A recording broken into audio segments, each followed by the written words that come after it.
So I'm not gonna lie to you guys, a couple hours ago I tried to sit down and record this exact same video, but knowing my luck, unfortunately the audio was completely shot and the footage was completely unusable. And that being said, since I am calling this new thing Quick Thoughts, to where I deliver my quick thoughts on a film, it's kind of ironic that my first episode would get really screwed up. But that being said, last night through a special event screening for its 35th anniversary, I was able to go to my local theater and sit down and watch E.T. with my dad on the big screen. And I've gotta say, that was one of the coolest movie-going experiences of my entire life.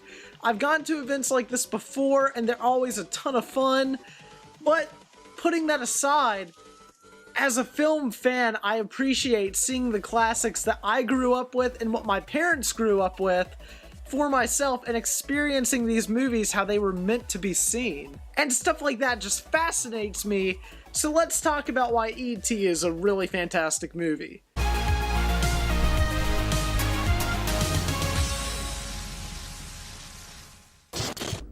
Hi, I'm Jacob Suggs, and welcome back to another episode of Frame by Frame. And this episode's actually really fun because it's my first episode of my new series, Quick Thoughts, where I basically give my very quick opinions on a film that I recently saw or really appreciate, and that way I can get more content out to you guys, and I won't lose basically the quality of my other videos. I wanted to do that because I'm also a college student, and it's hard balancing out, YouTube stuff and filmmaking stuff and college, and I kind of figured by doing quicker thoughts on movies and not going as in-depth, but going in-depth with what I really want to talk about, that's the right way to do it. So that being said, I did get to witness E.T. on the big screen last night, and seeing some of the iconic moments in this movie, such as when Elliot is riding his bicycle and E.T.'s in the basket and they fly over the moon, that was awesome. And the soundtrack accompanying the movie was incredible to hear in surround sound. And I did see this movie with my dad, and I've got to say, it was a really awesome experience witnessing it with him too, because my dad, unlike me, didn't grow up watching E.T. on a small screen. He saw it when it came out. Yeah, I know, he's ancient. It was a really great experience because I love asking my parents, what it was like seeing these classic movies on the big screen and them not knowing how big they were going to become in the future. And it just really puts into perspective for me my love of film, and seeing how their generation views these classics is just really fantastic to me, and I love talking to my parents about that kind of stuff. So whenever I see an event that I'm able to go to and see one of these classic films on the screen, I'm definitely going to take that opportunity. Now, E.T. was directed by a guy named Steven Spielberg. Yeah, he's pretty famous for movies like Kingdom of the Crystal Skull and the BFG. The Big Frickin' Giant. If you don't know who Steven Spielberg is, you've been living under a rock for the past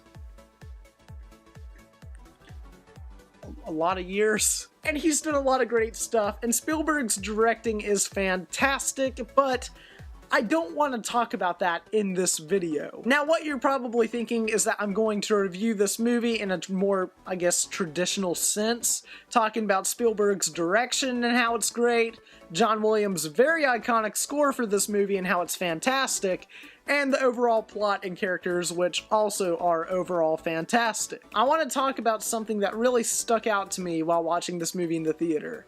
And although the scenes that are iconic were incredible to witness on screen, the overall experience of getting to see E.T. on the big screen meant so much to me, and it was just fantastic seeing this film in the way that it was meant to be watched. This movie is primarily about family. In the first and basically second act of the film, Elliot's family is broken. His dad and mother are divorced, and his dad's now in Mexico with a new lover. We don't really know who he's with, but we know he's with someone. And obviously his mother is really hurt by this, and so are the kids.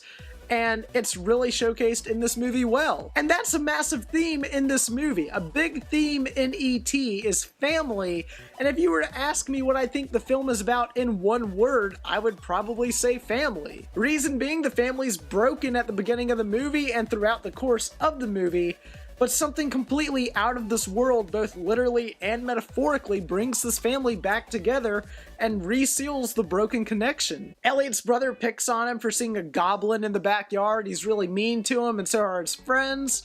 But once Elliot's brother sees that Elliot's actually coming into contact with an extraterrestrial alien from outer space, his brother and him get along much more because they see something that not many people get to see. And the family's just broken, but on the other side, E.T.'s family has split up away from him, from Earth, and going back to their planet, and E.T. is just kind of stranded on Earth trying to get back home. And then when Elliot's brother's friends start picking on Elliot again, Elliot's brother just says, "Hey man, that's not cool, can you stop?"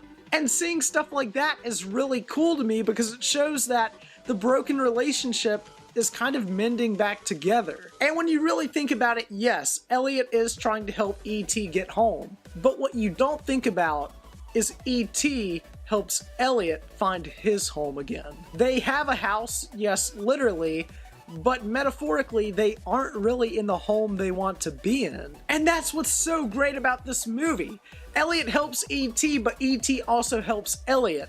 The connection and the relationship between this boy and this alien from another planet completely out of this world is fantastic to watch unfold. And something really cool that I love about this movie is that it takes the traditional alien kind of stereotype to where they're supposed to be monstrous and evil and they're gonna take over the world. But E.T. has kind of a sense of humanity to him. He's comedic, he's funny, he knows what he wants to do, he's a friendly alien. I mean, even E.T. on the TV sees an alien abduction movie and reads newspapers basically showing aliens in a more negative context, which is how science fiction typically portrays them. But when the government shows up in the third act primarily, they're freaking terrifying. They literally walk into Elliot's house with astronaut suits on, and they look terrifying, and the music accompanies that perfectly. It's one of my favorite scenes in the movie.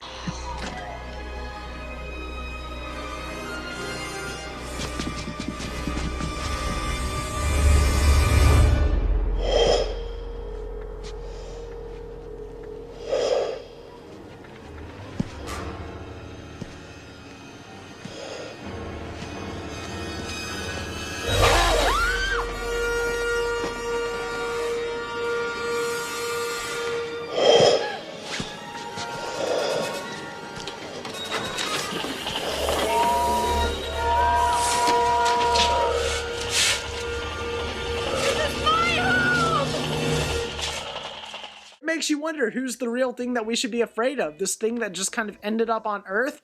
Or what humanity is gonna do to this thing once they find out that he exists? To me, it came off like humanity and the government were the evil, monstrous aliens that we should be afraid of. And Spielberg directed that perfectly. And this is totally solidified right before that really famous scene of E.T. once more lifting up the bicycles in the air. What happens right before that scene is, as they get cornered in by the government, a dude pulls out a freaking rifle, and it shows that they aren't afraid to kill these kids to get what they really want, this alien.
And at the end of the movie, when all of these relationships that were once broken kind of mend back together and connect once more, it's fantastic to watch because of the parallel. Earlier on in the movie, E.T. knows that he wants and has to get back home, but Elliot has befriended him so much that he's like, can you just stay? We can grow up together, we can be friends. Just stay here on Earth. But E.T. knows he can't do that, and he knows he has to go back to the stars where he belongs. And right when Elliot is saying his goodbyes to E.T., E.T. asks Elliot to come with him, and Elliot's last words to E.T. is, stay. He's basically saying that his family's still here on Earth, and he has to stay with them because this is where Elliot belongs, and it's not where E.T. belongs. I'll be right here.